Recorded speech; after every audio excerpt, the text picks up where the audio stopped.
गणेशकवचम् येषोऽति चपलो दैत्यान् बाल्येऽपि नाशयत्यहो अग्रे किं कर्म कर्तेति न जाने मुनिसत्तमा।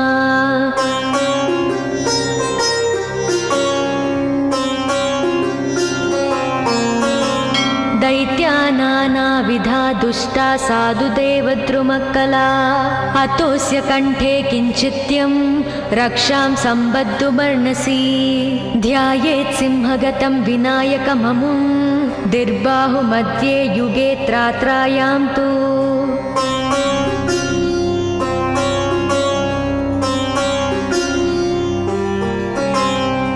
मयूरवाहनममुं षड्बाहुकं सिद्धम् ईद्वापरे तु गजाननं युगभुजं रक्ताङ्गरागं विभुं तुर्ये तु द्विभुजं सिताङ्गरुचिरं सर्वार्धरं सर्वदा।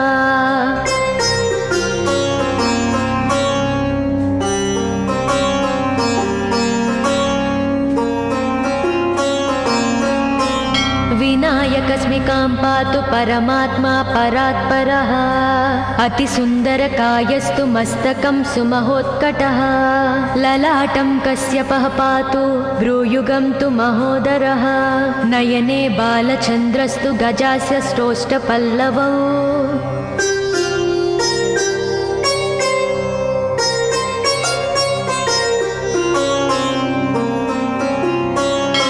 जिह्वां पातु गजक्रीडश्चुबुकं गिरिजासुतः वाचं विनायकः पातु दन्तान् रक्षतु दुर्मुखः श्रवणौ पासपाणिस्तु नासिकां चिन्तितार्ददः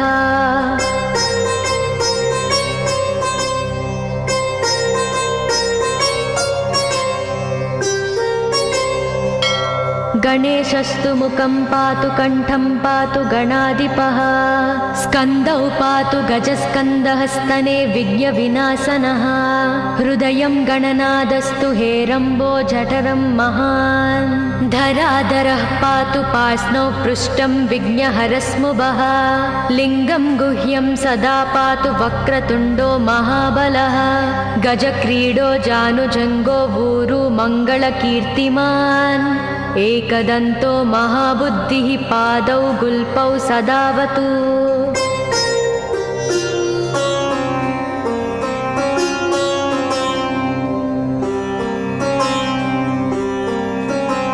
क्षिप्रप्रसादनो बाहुपाणि आसप्रपूरकः अङ्गुलीच्च नखान् पातु पद्महस्तोरिनासनः सर्वाङ्गानि मयूरेशो विश्वव्यापी सदावतु अनुक्तमपि यत्स्थानं धूमकेतु सदावतु आमोदस्तग्रतः पातु प्रमोदः पृष्ठक्तोऽवतु प्राच्यां रक्षतु बुद्धि स आज्ञेयां सिद्धिदायकम्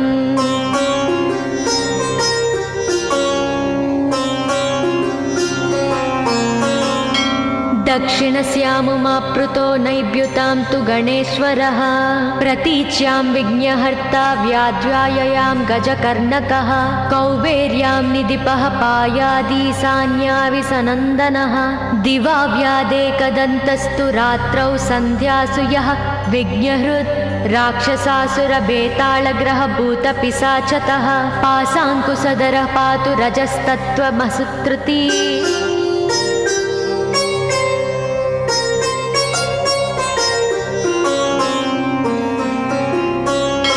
ज्ञानं धर्मं च लक्ष्मी च लज्जां कीर्तिं तदाकुलम् इव पूर्धनं च धान्यं च गृहं दारासुतान्नकीन् सर्वायुधधरः प्रातौन्मयूरेशो वतात् सदा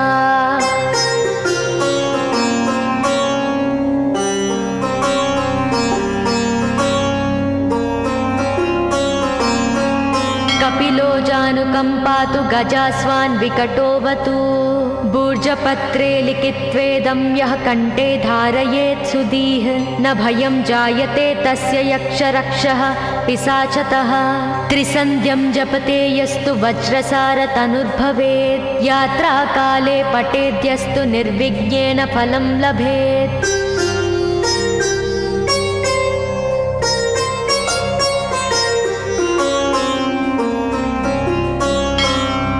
युद्धकाले पठेद्यस्तु विजयं चाप्नुयाद्ध्रुवं मरणोच्चाटनार्कर्षस्तम्भमोहनकर्मिणी सप्तवारं जपेदेत्तनानामेकविंशतिः ततत्फलमवाप्नोति साधको नात्र संशयः।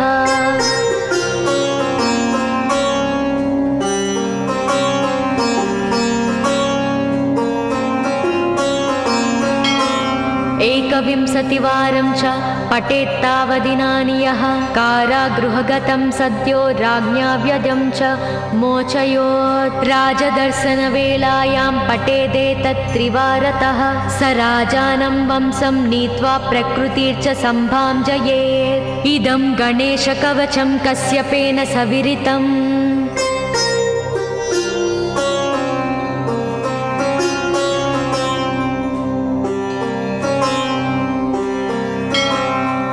मुद्गलाय च तेनादमाण्डव्याय महर्षये मह्यं सप्राह कृपया कवचं सर्वसिद्धिदं न देयं भक्तिहीनाय देहं श्रद्धावते शुभम्। अनेनास्य कृता रक्षा न बाध्या स भवेद्व्याचेत् राक्षसासुरबेतालदैत्यदानवसम्भवाः।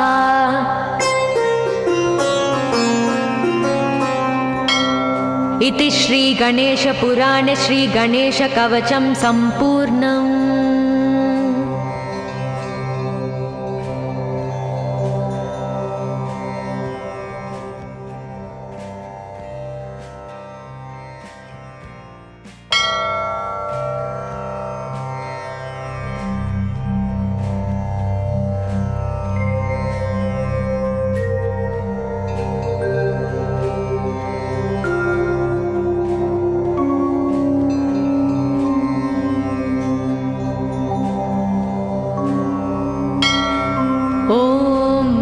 गणेशकवचं येषोऽति चपलो दैत्यान् बाल्येऽपि नाशयत्यहो।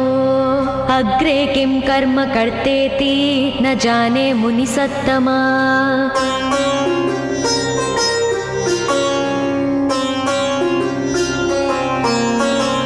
दैत्या नानाविधा दुष्टा साधुदेवद्रुमकला अतोऽस्य कंठे किञ्चित्यं रक्षां सम्बद्धुमर्णसि।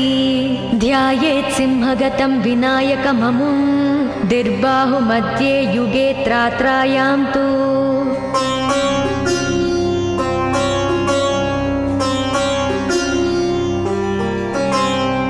मयूरवाहनममुं षड्बाहुकं सिद्धम्।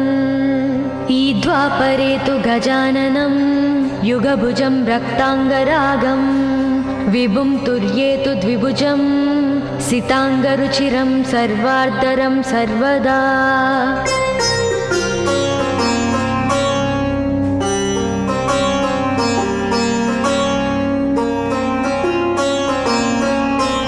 विनायकस्मिकां पातु परमात्मा परात्परः। अतिसुन्दरकायस्तु मस्तकं सुमहोत्कटः।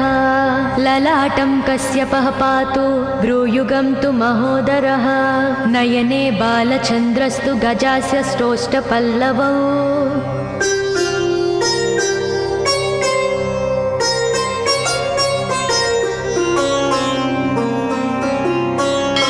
जिह्वां पातु गजक्रीडश्चुबुकं गिरिजासुतः। वाचं विनायकः पातु दन्तान् रक्षतु दुर्मुखः। श्रवणौ पासपाणिस्तु नासिकां चिन्तितार्ददः।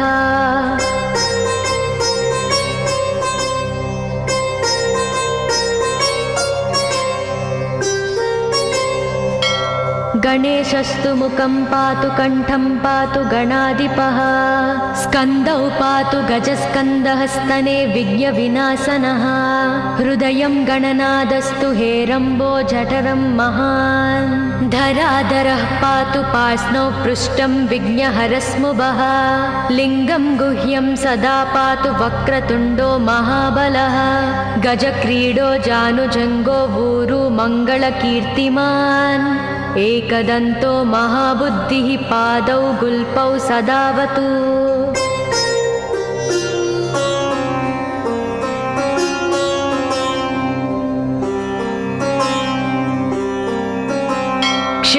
प्रसादनो बाहुपाणि आसप्रपूरकः अङ्गुलीच्च नखान् पातु पद्महस्तोरिनासनः सर्वाङ्गानि मयूरेशो विश्वव्यापी सदावतु अनुक्तमपि यत्स्थानं धूमकेतु सदावतु आमोदस्तग्रतः पातु प्रमोदः पृष्ठतोऽवतु प्राच्यां रक्षतु बुद्धि स आज्ञेयां सिद्धिदायकम्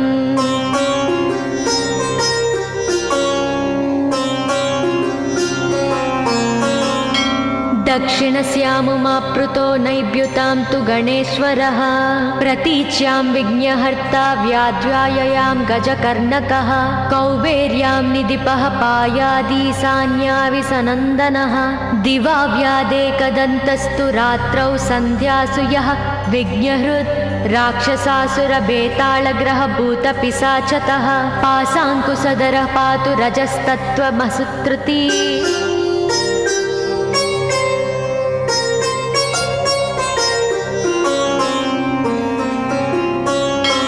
ज्ञानं धर्मं च लक्ष्मी च लज्जां कीर्तिं तदाकुलम् इव पूर्धनं च धान्यं च गृहं दारासु तान्नकीन् सर्वायुधधरः प्रातौन्मयूरेशो वतात् सदा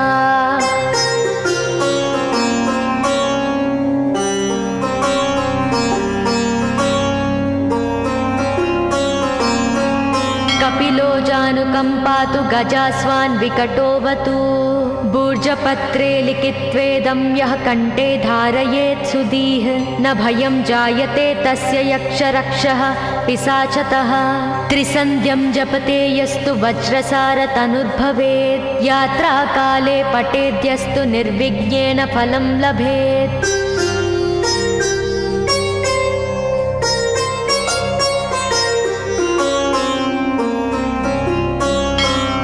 युद्धकाले पठेद्यस्तु विजयं चाप्नुयाद्ध्रुवम् मरणोच्चाटनार्कषस्तम्भमोहनकर्मिणी सप्तवारं जपेदेत्तनानामेकविंशतिः ततत्फलमवाप्नोति साधको नात्र संशयः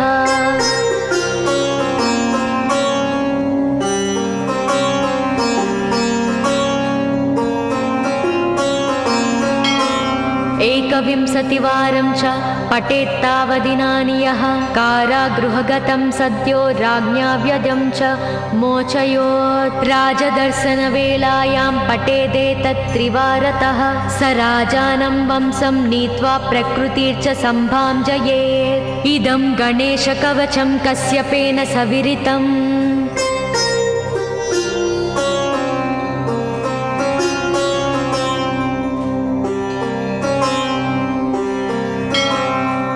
मुद्गलाय च तेनादमाण्डव्याय महर्षये मह्यं सप्राह कृपया कवचं सर्वसिद्धिदं न देयं भक्तिहीनाय देहं श्रद्धावते शुभम् अनेनास्य कृता रक्षा न बाध्या स भवेद्व्याचेत् राक्षसासुरबेताళदैत्यदानवसम्भवाः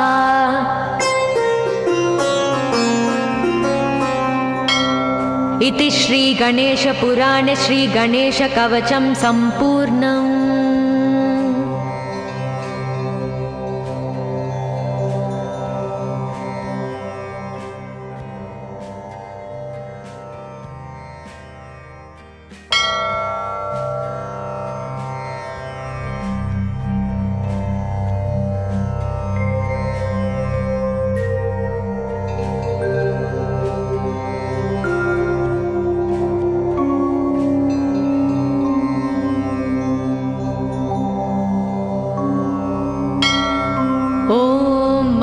गणेशकवचं येषोऽति चपलो दैत्यान् बाल्येऽपि नाशयत्यहो अग्रे किं कर्म कर्तेति न जाने मुनिसत्तमा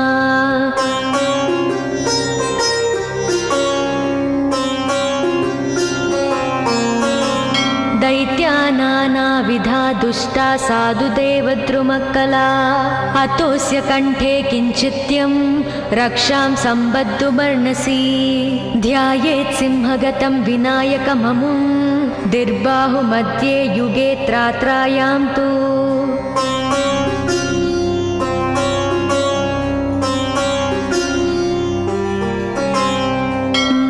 उग्रवाहनममुं षड्बाहुकं सिद्धम् ईद्वापरे तु गजाननं युगभुजं रक्ताङ्गरागं विभुं तुर्ये तु द्विभुजं सिताङ्गरुचिरं सर्वार्धरं सर्वदा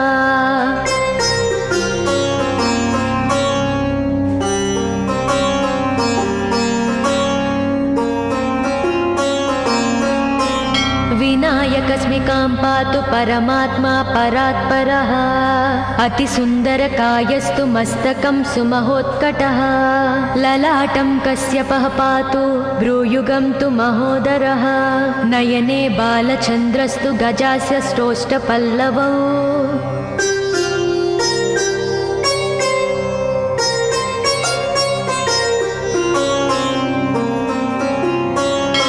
जिह्वां पातु गजक्रीडश्चुबुकं गिरिजासुतः वाचं विनायकः पातु दन्तान् रक्षतु दुर्मुखः श्रवणौ पासपाणिस्तु नासिकां चिन्तितार्ददः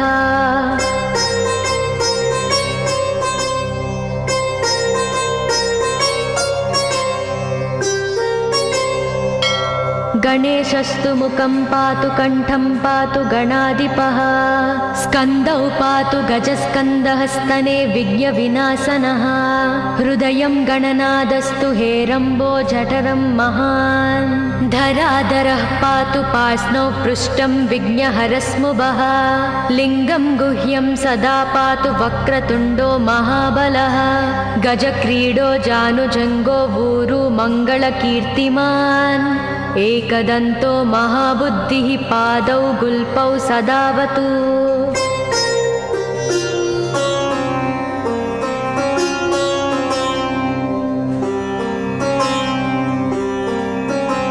क्षिप्रप्रसादनो बाहुपाणि आसप्रपूरकः अङ्गुली च नखान् पातु पद्महस्तोरिनासनः सर्वाङ्गानि मयूरेशो विश्वव्यापी सदावतु अनुक्तमपि यत्स्थानं धूमकेतु सदावतु आमोदस्तग्रतः पातु प्रमोदः पृष्ठतोऽवतु प्राच्यां रक्षतु बुद्धि स आज्ञेयां सिद्धिदायकम्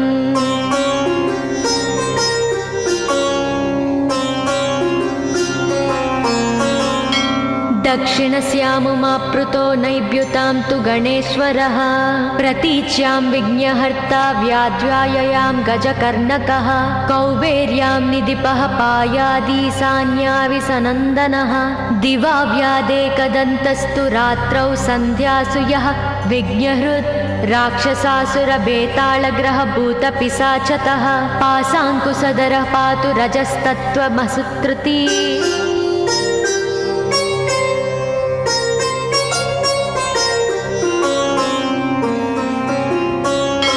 ज्ञानं धर्मं च लक्ष्मी च लज्जां कीर्तिं तदाकुलम् इव पूर्धनं च धान्यं च गृहं दारासुतान्नकीन् सर्वायुधधरः प्रातौन्मयूरेशो वतात् सदा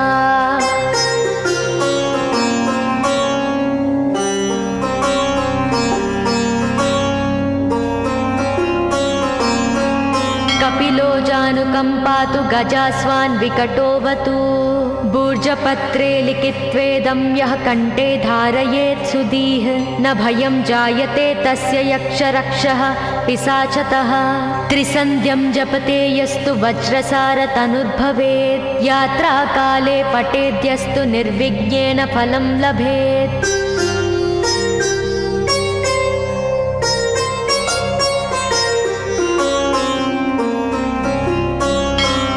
युद्धकाले पठेद्यस्तु विजयं चाप्नुयाद्ध्रुवम् मरणोच्चाटनार्कषस्तम्भमोहनकर्मिणी सप्तवारं जपेदेत्तनानामेकविंशतिः ततत्फलमवाप्नोति साधको नात्र संशयः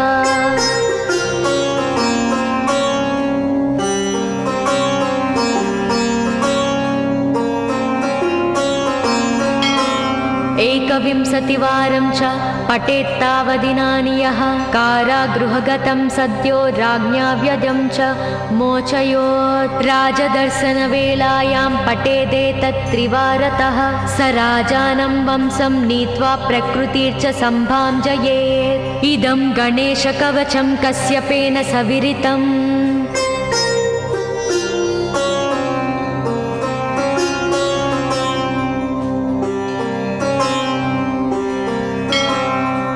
मुद्गलाय च तेनादमाण्डव्याय महर्षये मह्यं सप्राह कृपया कवचं सर्वसिद्धिदम् न देयं भक्तिहीनाय देहं श्रद्धावते शुभम् अनेनास्य कृता रक्षा न बाध्या स भवेद्व्याचेत् राक्षसासुरबेतालदैत्यदानवसम्भवाः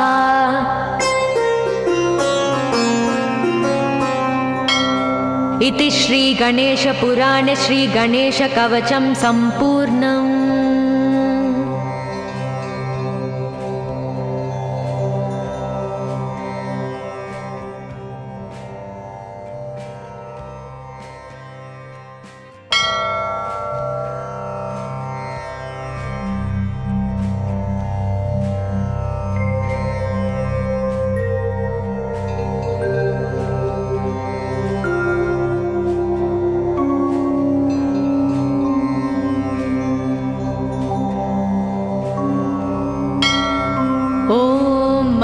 गणेशकवचं येषोति च पलो दैत्यान् बाल्येऽपि नाशयत्यहो अग्रे किं कर्म कर्तेति न जाने मुनिसत्तमा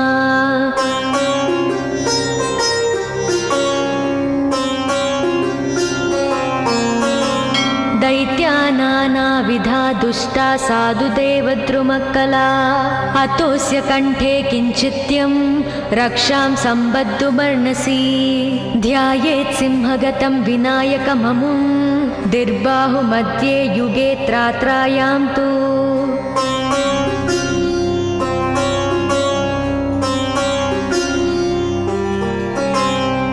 मयूरवाहनममुं षड्बाहुकं सिद्धम् ईद्वापरे तु गजाननं युगभुजं रक्ताङ्गरागं विभुं तुर्ये तु द्विभुजं सिताङ्गरुचिरं सर्वार्धरं सर्वदा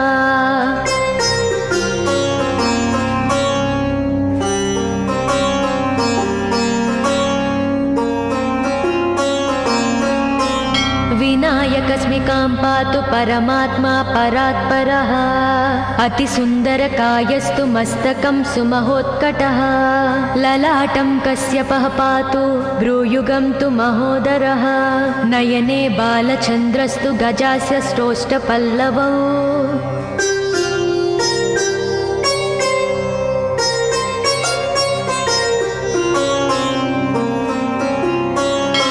जिह्वां पातु गजक्रीडश्चुबुकं गिरिजासुतः वाचं विनायकः पातु दन्तान् रक्षतु दुर्मुखः श्रवणौ पासपाणिस्तु नासिकां चिन्तितार्ददः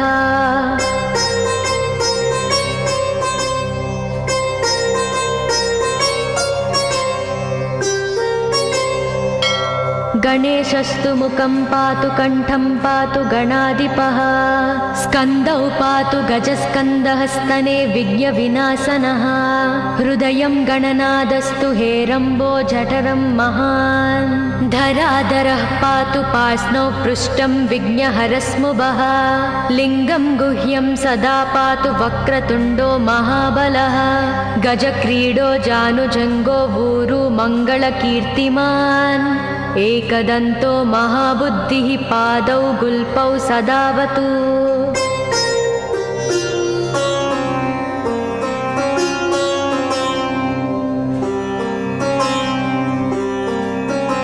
क्षिप्रप्रसादनो बाहुपाणि आसप्रपूरकः अङ्गुलीच्च नखान् पातु पद्महस्तोरिनासनः सर्वाङ्गानि मयूरेशो विश्वव्यापी सदावतु अनुक्तमपि यत्स्थानं धूमकेतु सदावतु आमोदस्तग्रतः पातु प्रमोदः पृष्ठतोऽवतु प्राच्यां रक्षतु बुद्धि स आज्ञेयां सिद्धिदायकम्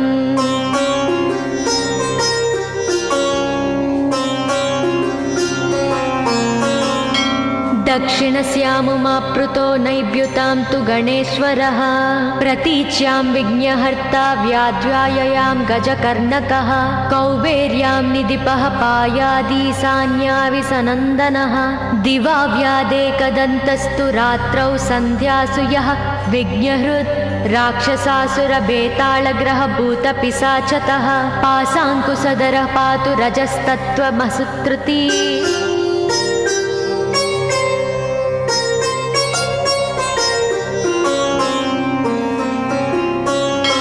ज्ञानं धर्मं च लक्ष्मी च लज्जां कीर्तिं तदाकुलम् इव पूर्धनं च धान्यं च गृहं दारासु तान्नकीन् सर्वायुधधरः प्रातौन्मयूरेशो वतात् सदा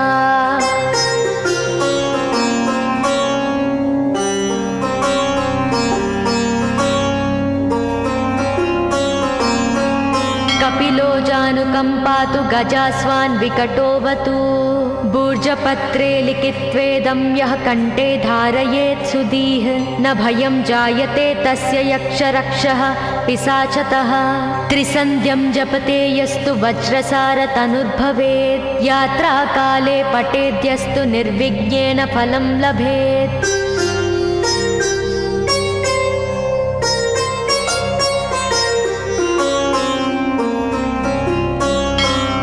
युद्धकाले पठेद्यस्तु विजयं चाप्नुयाद्ध्रुवम् मरणोच्चाटनार्कषस्तम्भमोहनकर्मिणी सप्तवारं जपेदेत्तनानामेकविंशतिः ततत्फलमवाप्नोति साधको नात्र संशयः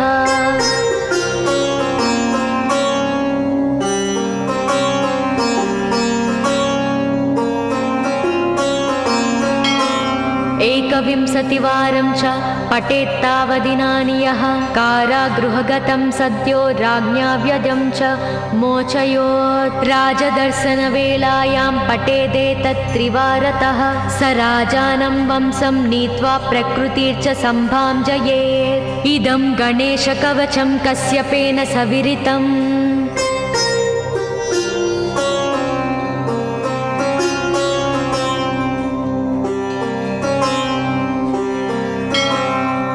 मुद्गलाय च तेनादमाण्डव्याय महर्षये मह्यं सप्राह कृपया कवचं सर्वसिद्धिदं न देयं भक्तिहीनाय देहं श्रद्धावते शुभम् अनेनास्य कृता रक्षा न बाध्या स भवेत् व्याचेत् राक्षसासुरबेताళदैत्यदानवसम्भवाः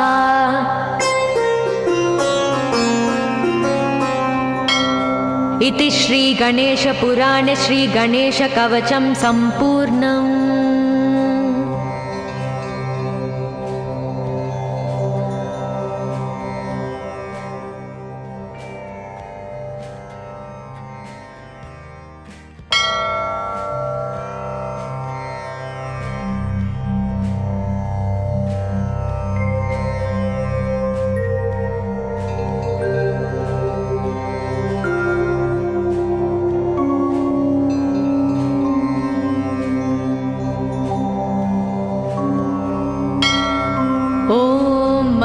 गणेशकवचं येषोऽति चपलो दैत्यान् बाल्येऽपि नाशयत्यहो अग्रे किं कर्म कर्तेति न जाने मुनिसत्तमा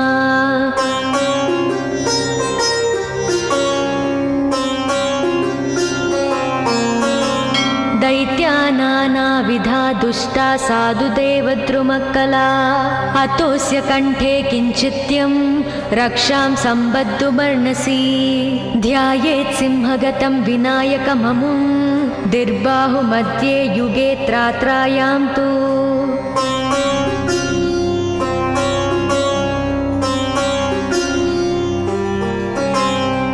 मयूरवाहनममुं षड्बाहुकं सिद्धम् ईद्वापरे तु गजाननं युगभुजं रक्ताङ्गरागं विभुं तुर्येतु द्विभुजं सिताङ्गरुचिरं सर्वार्धरं सर्वदा।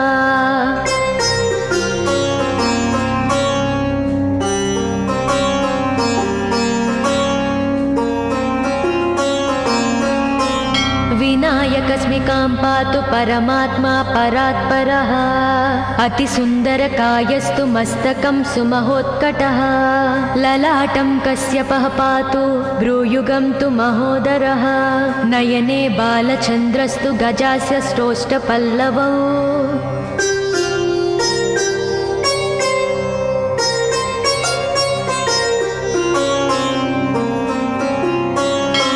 जिह्वां पातु गजक्रीडश्चुबुकं गिरिजासुतः। वाचं विनायकः पातु दन्तान् रक्षतु दुर्मुखः। श्रवणौ पासपाणिस्तु नासिकां चिन्तितार्ददः।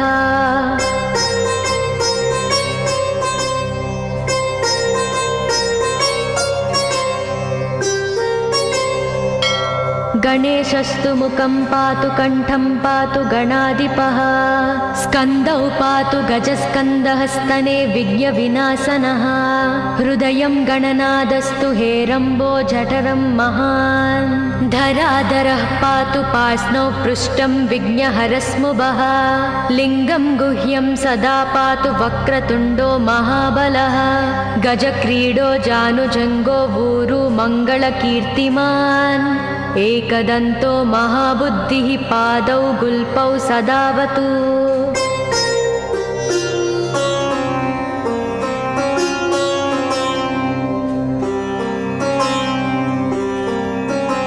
क्षिप्रप्रसादनो बाहुपाणि आसप्रपूरकः। अङ्गुली च नखान् पातु पद्महस्तोरिनासनः। सर्वाङ्गानि मयूरेशो विश्वव्यापी सदावतु। अनुक्तमपि यत्स्थानं धूमकेतु सदावतु। आमोदस्तग्रतः पातु प्रमोदः पृष्ठतोऽवतु। प्राच्यां रक्षतु बुद्धि स आज्ञेयां सिद्धिदायकम्।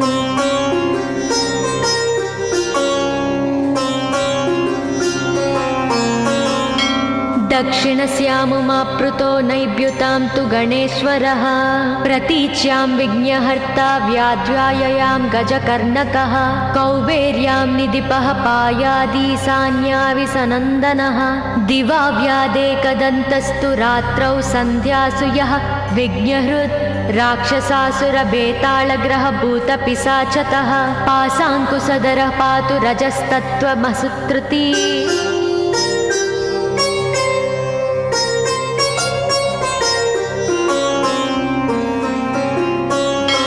ज्ञानं धर्मं च लक्ष्मी च लज्जां कीर्तिं तदाकुलम्। इव पूर्धनं च धान्यं च गृहं दारासु तान्नकीन्। सर्वायुधधरः प्रातौन्मयूरेशो वतात् सदा।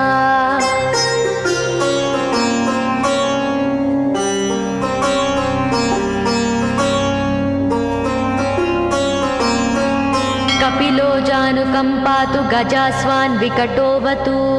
भूर्जपत्रे लिखित्वेदं यः कण्ठे धारयेत् सुधीः। न भयं जायते तस्य यक्षरक्षः पिशाचतः।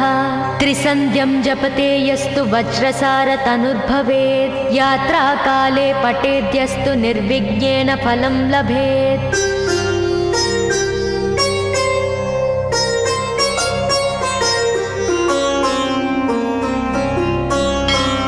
युद्धकाले पठेद्यस्तु विजयं चाप्नुयाद्ध्रुवम्। मरणोच्चाटनार्कर्षस्तम्भमोहनकर्मिणी।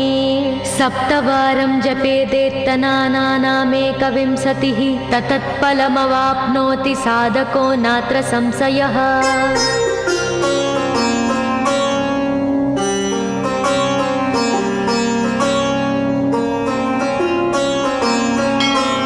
एकविंशतिवारं च पठेत्तावदिनानि यः। कारागृहगतं सद्यो राज्ञा व्यजं च मोचयोत्। राजदर्शनवेलायां पठेदेतत्त्रिवारतः। स राजानं वंशं नीत्वा प्रकृतिर्च सम्भाञ्जयेत्। इदं गणेशकवचं कश्यपेन सविरितम्।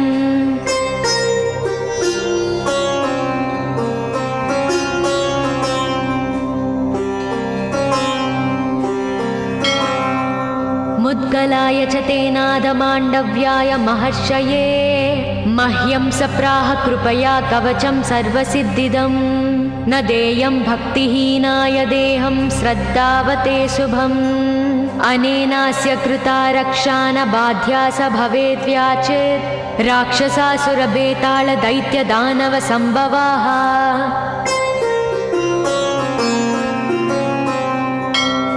इति श्रीगणेशपुराणे श्रीगणेशकवचं सम्पूर्णम्।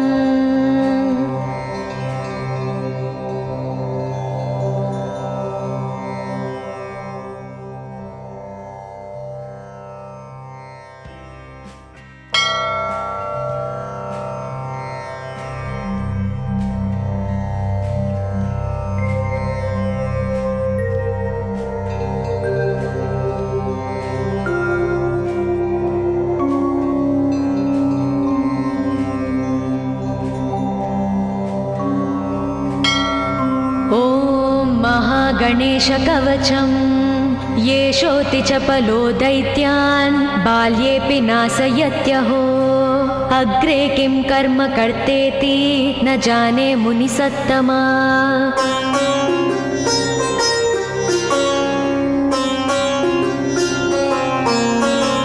दैत्यानानाविधा दुष्टा साधुदेवद्रुमक्कला अतोऽस्य कण्ठे किञ्चित्यं रक्षां सम्बद्धुमर्णसि ध्यायेत् सिंहगतं विनायकममुं दिर्बाहुमध्ये युगे त्रात्रायां तु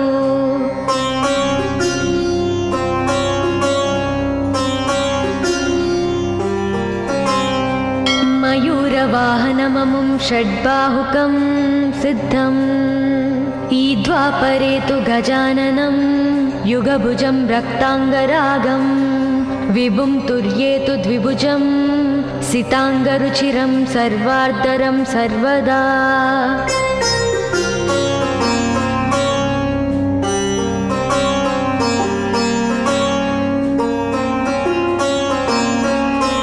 विनायकस्मिकां पातु परमात्मा परात्परः अतिसुन्दरकायस्तु मस्तकं सुमहोत्कटः ललाटं कश्यपः पातु भ्रूयुगं तु महोदरः नयने बालचन्द्रस्तु गजास्य श्रोष्ठपल्लवौ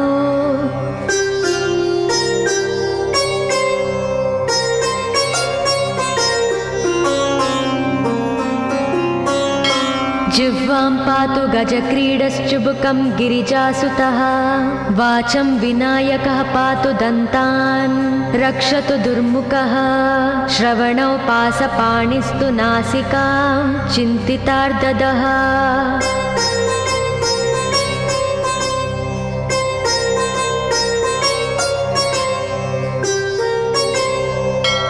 गणेशस्तु मुखं पातु कण्ठं पातु गणाधिपः स्कन्दौ पातु गजस्कन्दः स्तने विघ्नविनाशनः हृदयं गणनादस्तु हेरम्बो जठरं महान् धराधरः पातु पार्ष्णौ पृष्ठं विघ्नहरस्मुभः लिङ्गं गुह्यं सदा पातु वक्रतुण्डो महाबलः गजक्रीडो जानुजङ्गो ऊरु मङ्गलकीर्तिमान् एकदन्तो महाबुद्धिः पादौ गुल्पौ सदावतु।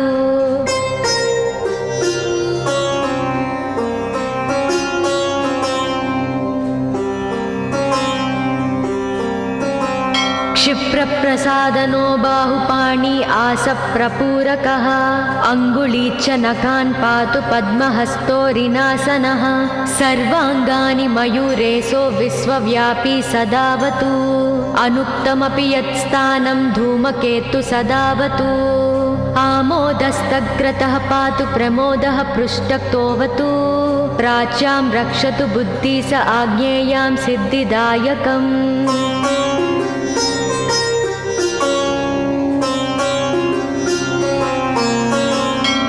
दक्षिणस्यामुमाप्लुतो नैव्युतां तु गणेश्वरः प्रतीच्यां विघ्नहर्ता व्याध्याययां गजकर्णकः कौबेर्यां निधिपः पायादीशान्याविसनन्दनः दिवा व्यादेकदन्तस्तु रात्रौ सन्ध्यासु यः विघ्नहृत् राक्षसासुरबेताళग्रहभूतपिशाचतः पासाङ्कुशधरः पातु रजस्तत्त्वमसुत्रुति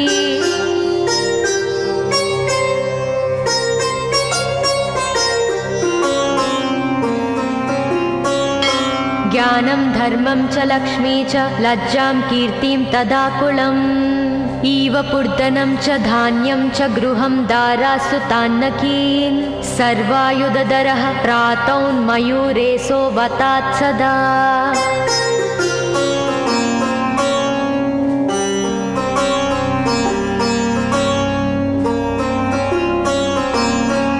कपिलो जानुकम्पातु गजास्वान् विकटोऽवतु भूर्जपत्रे लिखित्वेदं यः कण्ठे धारयेत् सुधीः न भयं जायते तस्य यक्षरक्षः पिशाचतः त्रिसन्ध्यं जपते यस्तु वज्रसारतनुर्भवेत् यात्राकाले पठेद्यस्तु निर्विघ्नेन फलं लभेत्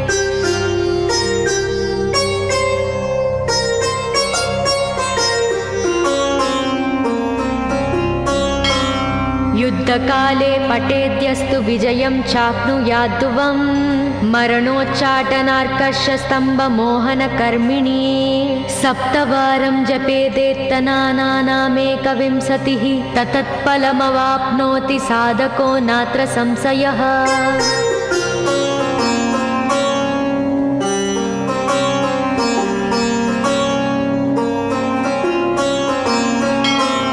एकविंशतिवारं च पठेत्तावदिनानि यः कारागृहगतं सद्यो राज्ञा व्यजं च मोचयोत् राजदर्शनवेलायां पठेदेतत्त्रिवारतः स राजानं वंशं नीत्वा प्रकृतिर्च सम्भां जयेत् इदं गणेशकवचं कश्यपेन सविरितम्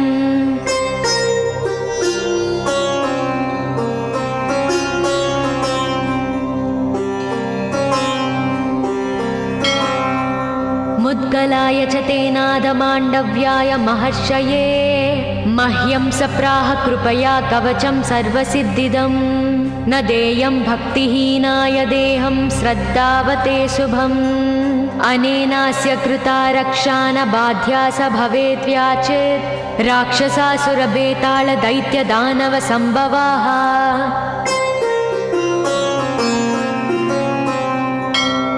इति श्रीगणेशपुराणे श्रीगणेशकवचं सम्पूर्णम्।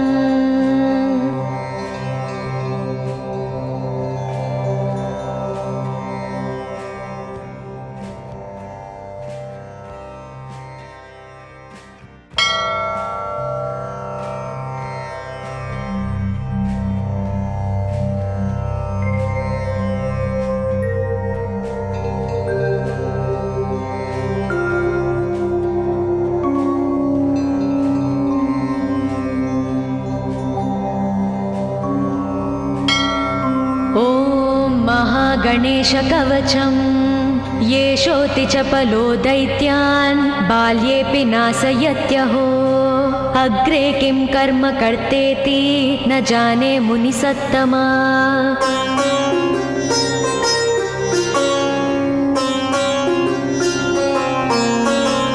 दैत्या नानाविधा दुष्टा साधुदेवद्रुमकला अतोऽस्य कण्ठे किञ्चित्यं रक्षां सम्बद्धुमर्णसि ध्यायेत् सिंहगतं विनायकममुं दिर्बाहुमध्ये युगे त्रात्रायां तु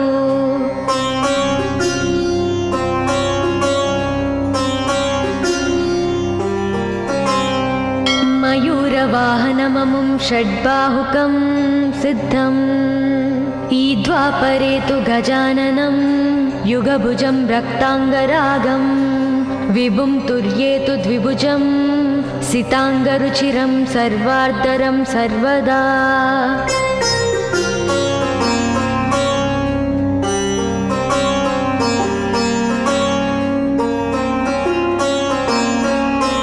विनायकस्मिकां पातु परमात्मा परात्परः अतिसुन्दरकायस्तु मस्तकं सुमहोत्कटः ललाटं कश्यपः पातु भ्रूयुगं तु महोदरः नयने बालचन्द्रस्तु गजास्य स्रोष्टपल्लवौ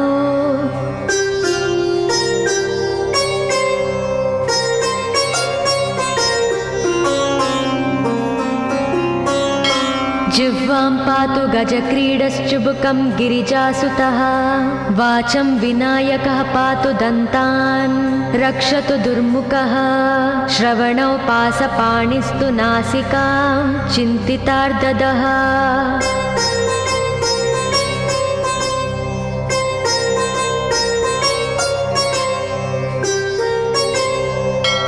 गणेशस्तु मुखं पातु कण्ठं पातु गणाधिपः स्कन्दौ पातु गजस्कन्दहस्तने विघ्नविनाशनः हृदयं गणनादस्तु हेरम्बो जठरं महान् धराधरः पातु पार्ष्णौ पृष्ठं विघ्नहरस्मुभः लिङ्गं गुह्यं सदा पातु वक्रतुण्डो महाबलः गजक्रीडो जानुजङ्गो ऊरु मङ्गलकीर्तिमान् एकदन्तो महाबुद्धिः पादौ गुल्पौ सदावतु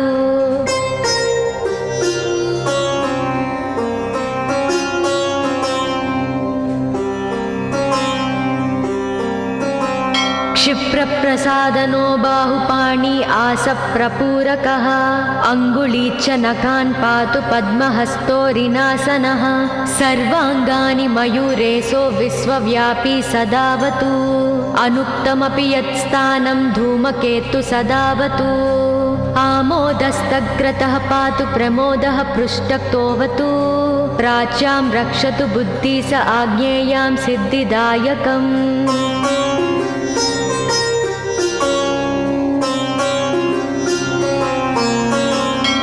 दक्षिणस्यामुमाप्लुतो नैव्युतां तु गणेश्वरः प्रतीच्यां विघ्नहर्ता व्याध्याययां गजकर्णकः कौवेर्यां निधिपः पायादीशान्याविसनन्दनः दिवा व्यादेकदन्तस्तु रात्रौ सन्ध्यासु यः विघ्नहृत् राक्षसासुरबेताళग्रहभूतपिशाचतः पाशाङ्कुशधरः पातु रजस्तत्त्वमसुत्रुती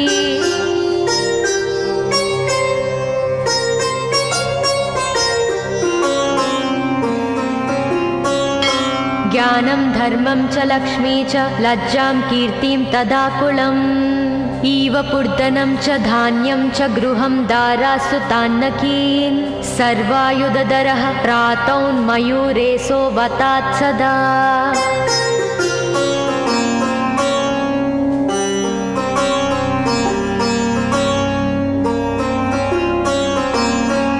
कपिलो जानुकं पातु गजास्वान् विकटोऽवतु भूर्जपत्रे लिखित्वेदं यः कण्ठे धारयेत् सुधीः न भयं जायते तस्य यक्षरक्षः पिशाचतः त्रिसन्ध्यं जपते यस्तु वज्रसारतनुर्भवेत् यात्राकाले पठेद्यस्तु निर्विघ्नेन फलं लभेत्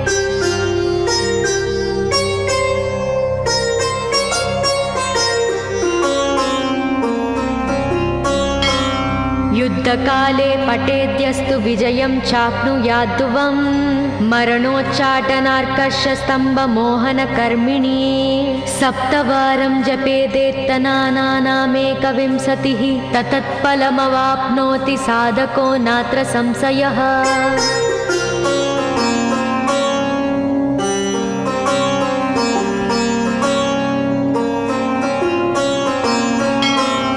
एकविंशतिवारं च पठेत्तावदिनानि यः कारागृहगतं सद्यो राज्ञा व्यजं च मोचयोत् राजदर्शनवेलायां पठेदेतत्त्रिवारतः स राजानं वंशं नीत्वा प्रकृतिर्च सम्भाजयेत् इदं गणेशकवचं कश्यपेन सविरितम्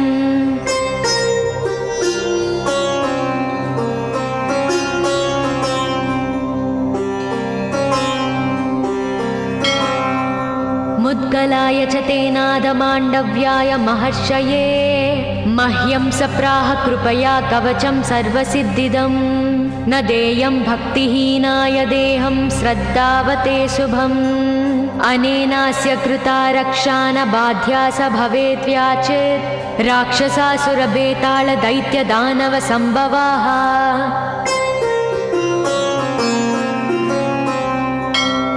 इति श्री गणेशपुराणे श्री गणेशकवचं सम्पूर्णम्।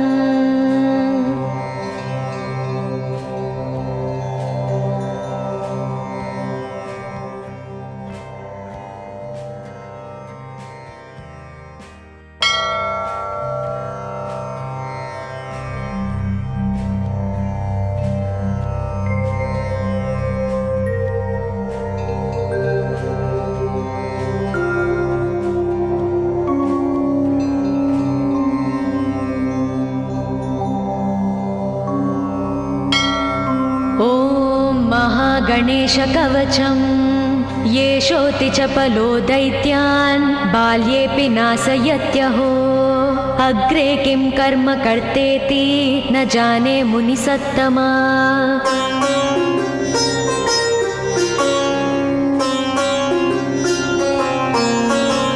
दैत्या नानाविधा दुष्टा साधुदेवद्रुमक्कला अतोऽस्य कण्ठे किञ्चित्यं रक्षां सम्बद्धुमर्णसि ध्यायेत् सिंहगतं विनायकममुं दिर्बाहुमध्ये युगे त्रात्रायां तु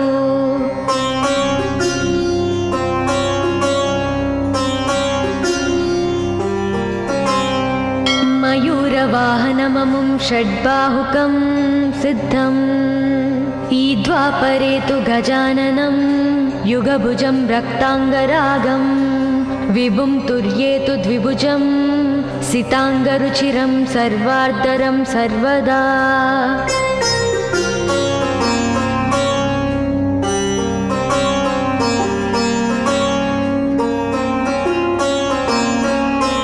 विनायकस्मिकां पातु परमात्मा परात्परः अतिसुन्दरकायस्तु मस्तकं सुमहोत्कटः ललाटं कश्यपः पातु भ्रूयुगं तु महोदरः नयने बालचन्द्रस्तु गजास्य श्रोष्ठपल्लवौ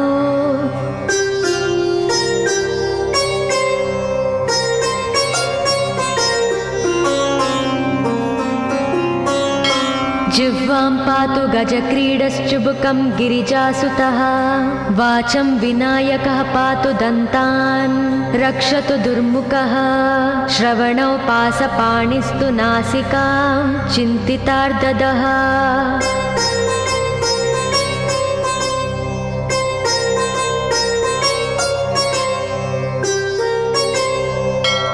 गणेशस्तु मुखं पातु कण्ठं पातु गणाधिपः स्कन्दौ पातु गजस्कन्दः स्तने विघ्नविनाशनः हृदयं गणनादस्तु हेरम्बो जठरं महान् धराधरः पातु पार्ष्णौ पृष्ठं विघ्नहरस्मुभः लिङ्गं गुह्यं सदा पातु वक्रतुण्डो महाबलः गजक्रीडो जानुजङ्गो ऊरु मङ्गलकीर्तिमान् एकदन्तो महाबुद्धिः पादौ गुल्पौ सदावतु